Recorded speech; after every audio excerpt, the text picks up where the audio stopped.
Polícia Federal quebra criptografia e acessa dados de celular de Daniel Vorcaro, dono do Master. E você vai ver também. Polícia investiga a morte de mulher após nadar em piscina de academia de São Paulo. E ainda, novas regras do Vale Refeição começam a valer nesta semana em meio a ações judiciais. Essas e outras notícias você confere agora no Redação Hit. Olá, muito bom dia. Agora são 11h30 pelo horário de Brasília. Um ótimo começo de semana para você que decidiu ficar bem informado no Redação Hit, primeira edição. Vamos agora aos destaques desta segunda-feira, dia 9 de fevereiro. A Polícia Federal submeteu o celular do dono do Banco Master, Daniel Vorcaro, a uma ferramenta de quebra de criptografia. Em depoimento, o banqueiro se recusou a fornecer a senha do aparelho. Os dados estão sendo compilados pela Força Policial para que sejam compartilhados em breve com o Supremo Tribunal Federal e com a Procuradoria-Geral da República. Em depoimento, o banqueiro se recusou a fornecer a senha de um aparelho celular de última geração da linha iPhone. O aparelho celular, do Daniel Vorcaro, também apresentava uma camada adicional de proteção. Por isso, o dispositivo eletrônico foi acessado por meio da ferramenta da Força Policial, que tem a capacidade ainda de recuperar informações deletadas. Recentemente, a Polícia Federal adquiriu novos softwares com o objetivo de quebrar criptografias avançadas de modelos novos de celulares. O ministro Dias Toffoli, do Supremo Tribunal Federal, deve liberar para a Comissão Parlamentar Mista de Inquérito do INSS os dados extraídos do celular do dono do Banco Master. Vorcaro deve, inclusive, prestar depoimento ao colegiado parlamentar no próximo dia 26, após o feriado de Carnaval. A defesa do banqueiro pretende limitar o escopo das respostas do empresário. Além de irregularidades cometidas pelo Banco Master, a Polícia Federal apura se o banqueiro pressionou autoridades para evitar a liquidação da instituição financeira.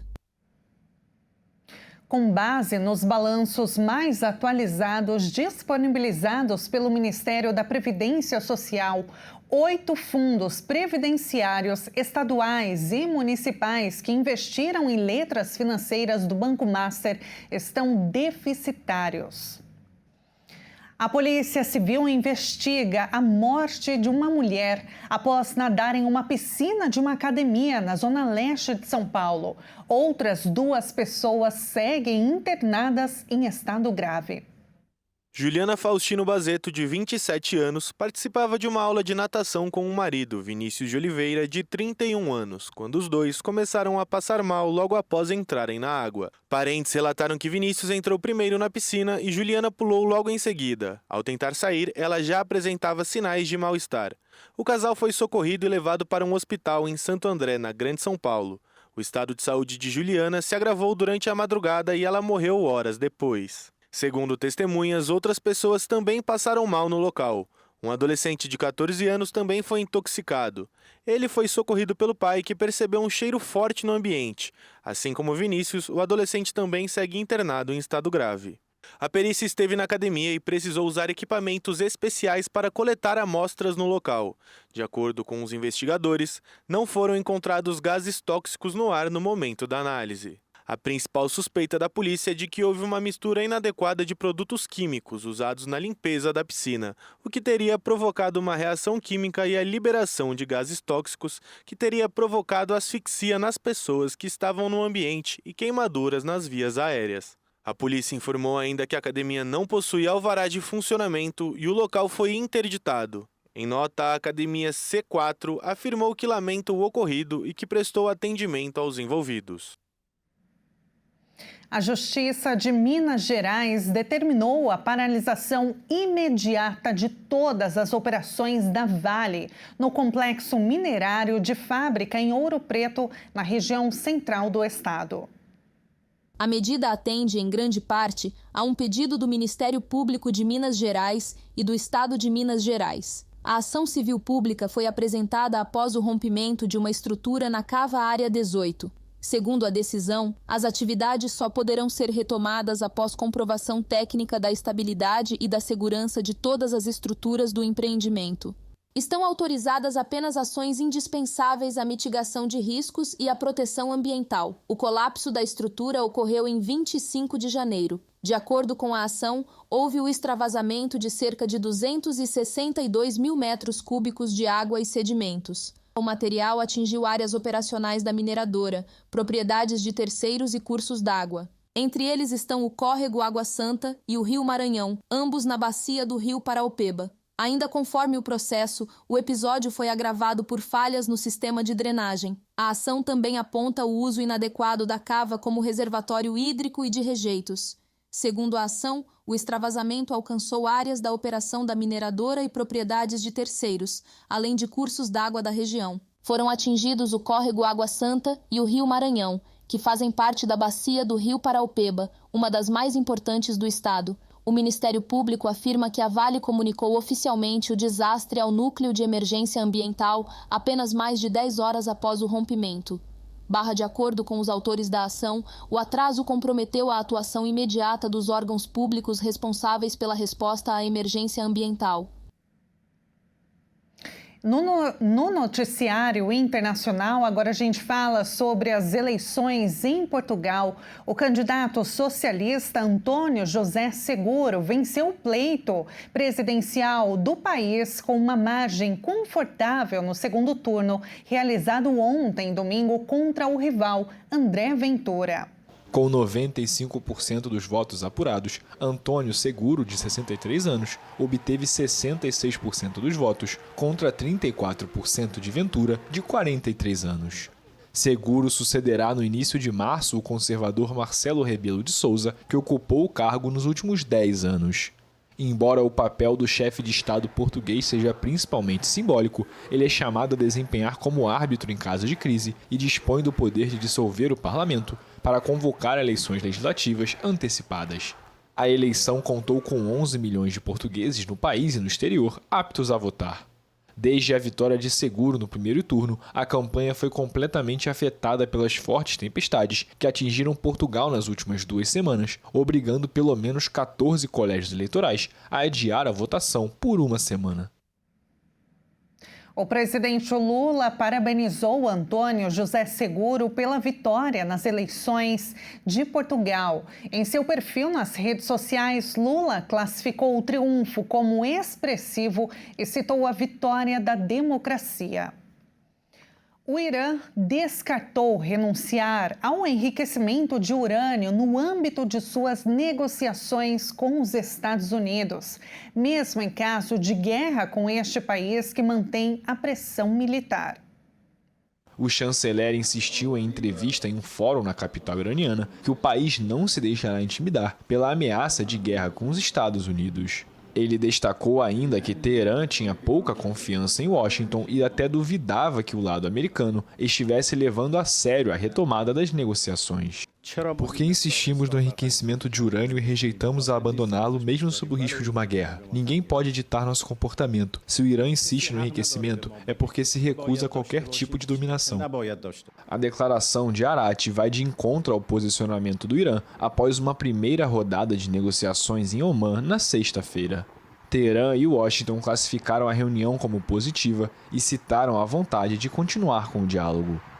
Os Estados Unidos, que mobilizaram uma ampla força militar no Golfo, exigem um acordo amplo que inclua a limitação das capacidades balísticas do país e o fim de seu apoio a grupos armados hostis a Israel.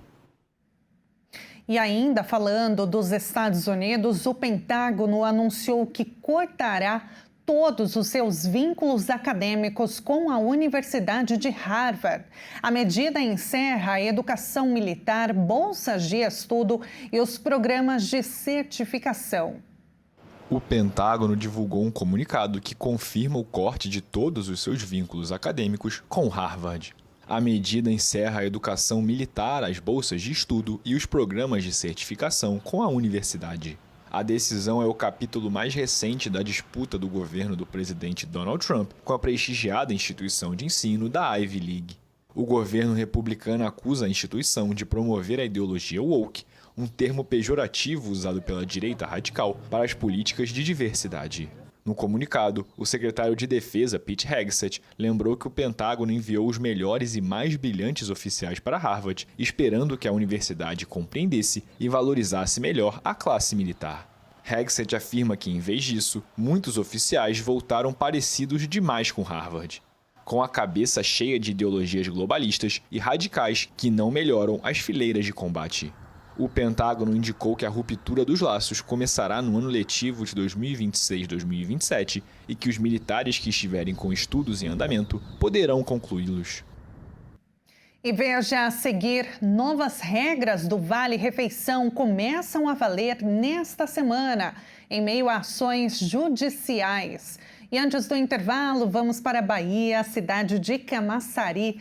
32 graus, olha que bonito. Redação Hit volta já já.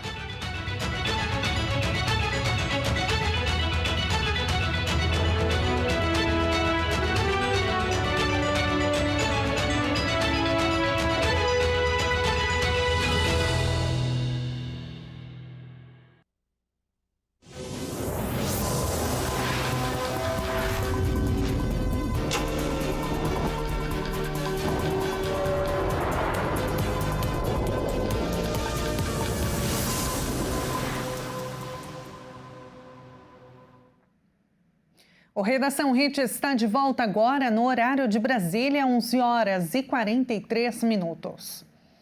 A Marinha do Brasil foi acionada por causa das fortes chuvas que atingem o norte do Rio de Janeiro.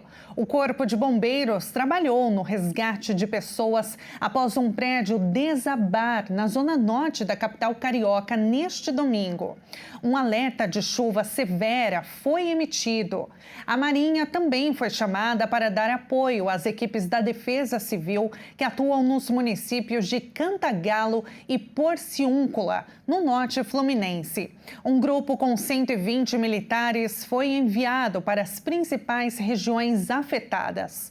Além da equipe, foram enviadas 24 viaturas especializadas, tratores e retroescavadeiras e drones para ajudar a monitorar a situação. O objetivo da ação é a retirada de detritos e recomposição das vias públicas e suporte às comunidades isoladas. Os militares vão ficar alojados provisoriamente na região serrana do estado.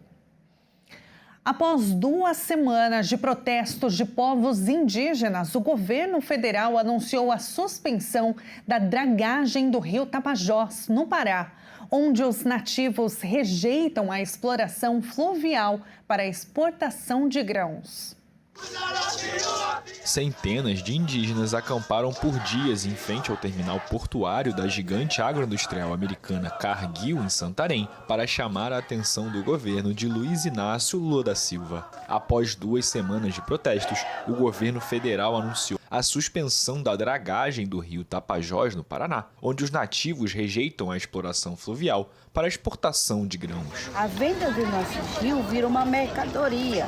A Amazônia não está à venda, nosso rio não está à venda. Os indígenas alertam sobre a expansão portuária nos rios, que consideram vitais para seu modo de vida, uma queixa que já manifestaram na Conferência Climática COP30 da ONU em novembro, realizada em Belém.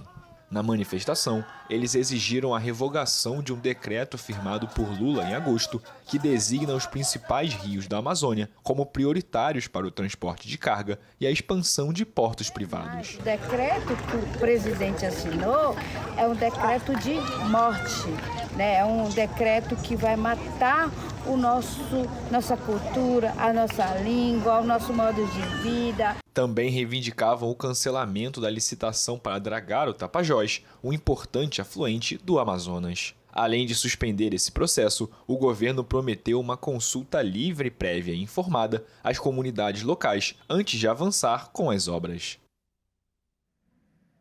As novas regras do Vale Refeição começam a vigorar nesta semana em meio a ações judiciais. Passam a valer limite de taxas e redução de prazos de repasse. A partir desta quinta, entram em vigor as novas regras do Vale Refeição e Vale Alimentação. As mudanças, que afetam mais de 22 milhões de trabalhadores, fazem parte de um decreto que regulamentou o Programa de Alimentação do Trabalhador de novembro do ano passado. Entre as medidas está a definição de uma taxa única de até 3,6% que as operadoras podem cobrar de supermercados e restaurantes pelos serviços prestados. O prazo para repasse dos valores aos estabelecimentos comerciais passou de 30 para 15 dias, além da abertura dos arranjos operacionais. Já o uso do cartão em mais estabelecimentos e bandeiras, sem limitação a redes exclusivas, só vai começar a vigorar só em novembro. As novas normas estão suspensas por decisão judicial para 3 grandes empresas do setor, TicketVR e Pluxee, que obtiveram liminar contra o decreto no final de janeiro deste ano. O Ministério do Trabalho e Emprego afirmou em nota que vai recorrer de todas as liminares. Além disso, disse que as novas regras entrarão em vigor e serão fiscalizadas normalmente. A Associação Brasileira das Empresas de Benefícios ao Trabalhador, que representa as 23 das principais empresas de vale-refeição e alimentação do país, afirmou que apoia quaisquer inovações que tragam benefícios e vantagens ao trabalhador brasileiro. E manifestou preocupação com mudanças que possam colocar em risco o programa de alimentação do trabalhador, atendendo prioritariamente a faixa de renda de até 5 salários mínimos. O vice-presidente e ministro do Desenvolvimento, Indústria, Comércio e Serviços, Geraldo Alckmin, disse que o programa Move Brasil liberou aproximadamente 2 bilhões de reais em financiamentos para a renovação da frota de caminhões, no primeiro mês de vigência. O programa busca substituir veículos antigos e retomar o ritmo de vendas, que havia recuado 9,2% em 2025. Em relação aos modelos pesados, voltados para transporte de longas distâncias, a retração foi mais acentuada, de 20,5% em 2024. Segundo a Associação Nacional dos Fabricantes de Veículos Automotores, o mercado de caminhões iniciou o ano em retração de 34,67%, em relação a janeiro de 2024. Para Alckmin, a queda nas vendas está relacionada à alta taxa de juro no país. O Move Brasil libera crédito para a compra de caminhões novos e de seminovos fabricados, a partir de 2012 por meio do Banco Nacional de Desenvolvimento Econômico e Social. Os veículos precisam atender a critérios ambientais. No final de janeiro, o Renovação da Frota, dentro do Move Brasil, beneficiou caminhoneiros autônomos, cooperados e empresas transportadoras de 532 municípios. Somente no mês passado, foram realizadas 1.152 operações, com valor médio de R$ 1.100.000. No total, o programa disponibilizará 10 bilhões de reais em crédito, entre recursos do Tesouro Nacional e BNDES. Desse total, R$ 1 bilhão é reservado exclusivamente a caminhoneiros autônomos e cooperados. As taxas de juros cobradas estão em torno de 13% a 14% ao ano. Há condições melhores para quem comprovar entrega de veículos mais antigos para desmonte. O limite de financiamento é de até R$ 50 milhões por usuário. Os empréstimos terão prazo máximo de 5 anos e carência de até 6 meses. Todas as operações são cobertas pelo Fundo Garantidor de Investimentos, com garantias de até 80% do valor financiado. E agora a gente muda de assunto. Os Jogos de Inverno de 2026 têm 2 piras olímpicas. Uma no Arco da Paz, em Milão, e outra na Piazza di Bona, em Cortina. Na capital da moda italiana, o público vai ter todas as noites, durante o evento, um espetáculo para brindar o espírito olímpico. Das 18 horas à meia-noite, durante os Jogos Olímpicos de Inverno, cada hora é marcada por um pequeno espetáculo de luzes ao redor da pira olímpica sob o Arco da Paz, em Milão. O design da pira remete ao gênio Leonardo da Vinci e seus nós, entrelaçados geométricos que simbolizam a harmonia entre a natureza e a engenhosidade humana. Nós que formam uma esfera luminosa que brilha sob o olhar curioso de dezenas de turistas e italianos.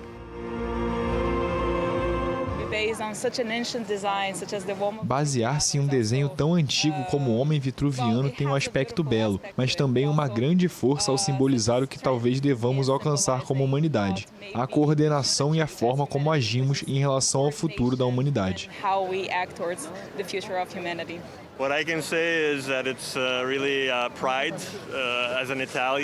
O que posso dizer é que é um verdadeiro orgulho como italiano ver esse tipo de arte exposta de forma tão moderna, de Da Vinci até os dias de hoje. E pessoalmente é muito bonito para mim rever os Jogos Olímpicos, porque estive nos Jogos de Turim 2006 como voluntário e vi a chama olímpica em Turim. Ver novamente aqui em Milão é incrível.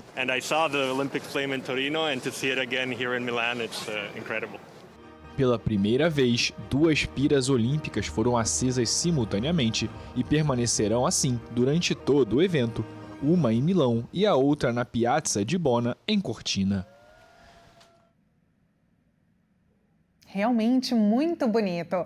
Vamos encerrar com imagens do alto do nosso prédio na Rede TV. Olha só o céu da capital paulista neste momento, 25 graus. Olha, tá um tempo agradável, faz calor, mas vem chuva logo mais. Muito obrigada pela sua companhia nesta segunda-feira. Um excelente começo de semana para você. Nos encontramos amanhã às 11h30 em ponto ao vivo. Te espero.